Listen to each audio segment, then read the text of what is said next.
What's up, YouTube? We're back. Today, working on the tumbler frame.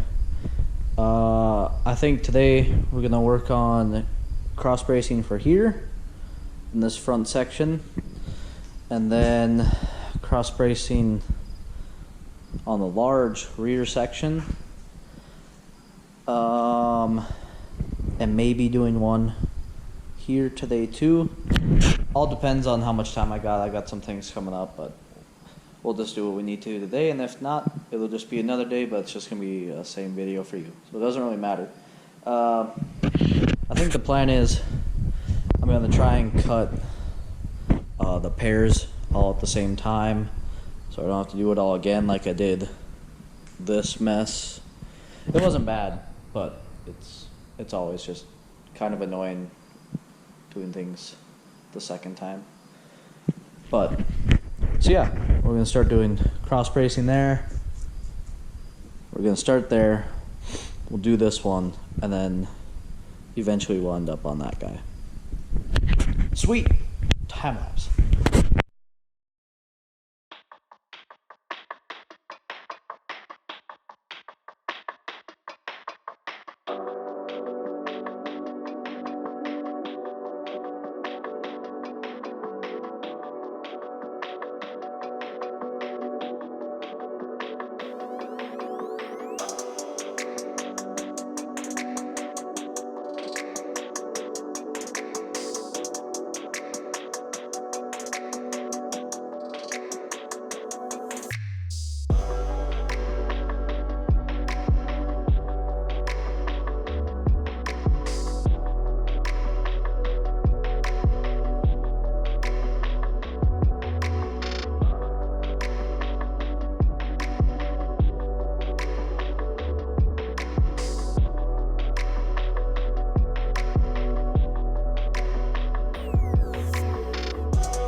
Alright, so fast forward a couple weeks, we got those finished up, and I think they turned out quite great actually. It's definitely going to add a lot of rigidity to the front corners here. What I want to accomplish today and finish the video off with is use up that stick of tube there. I wanted to do the X bracing for here, but we just don't have enough. So what I'm gonna do the solid one. That's gonna come top left to bottom right here. Kind of like how that's a solid piece and these two are split. We're gonna do the solids for each side, And then we're gonna do the cross,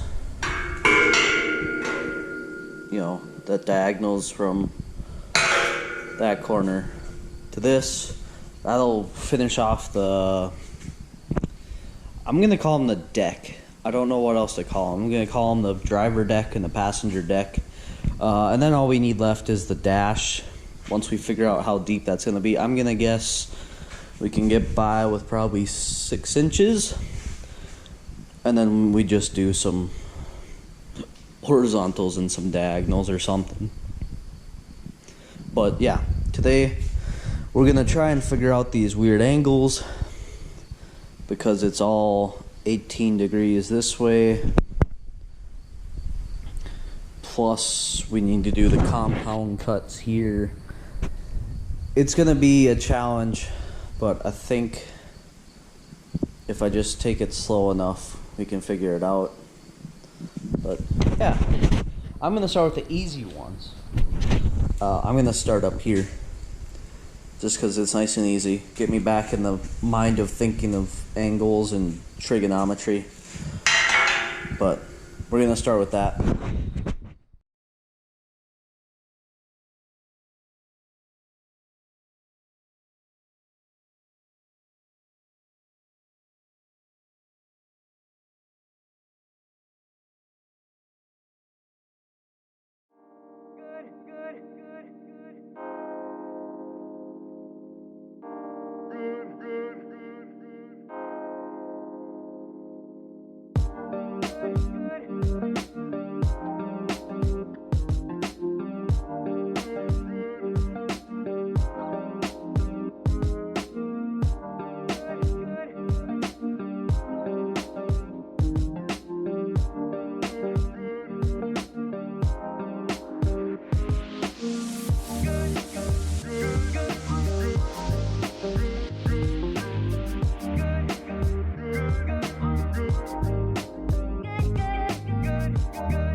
Alright guys, well, we did it for today.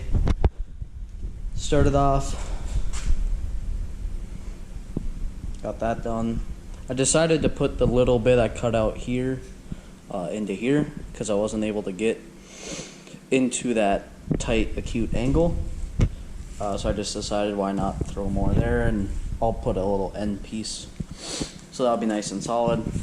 We got these figured out. Up here wasn't so bad. You know, just a couple different angles. But here, with that piece that stays connected and goes in front of everything, it was a lot harder. As you can see, this one is extremely not pretty. I accidentally started cutting into it, then realized after, but then the gap here was just massive. But we figured that out, sort of. It's good enough. And then this side got a little better. Not a lot better, but a little better. Same thing up here. That's not too difficult. But down here was a lot nicer. Still some gaps I need to fill. Now the gap is up here this time. But again, it's not going to be too bad. We're going to throw another diagonal across there. And it's going to be strong as, well, crazy strong. Nothing's going to bother it, so. Yeah, so that's going to do it for this video, guys. I know it's just a lot of time lapses lately, but I can only commentate on grinding, cutting, grinding, welding, cutting, grinding, welding so many times. I mean, basically this whole, until we start buying parts and installing and custom fabricating special things, it's just going to be this time lapse, weld, cut, grind. But thanks for tuning in, guys. Catch you in the next one.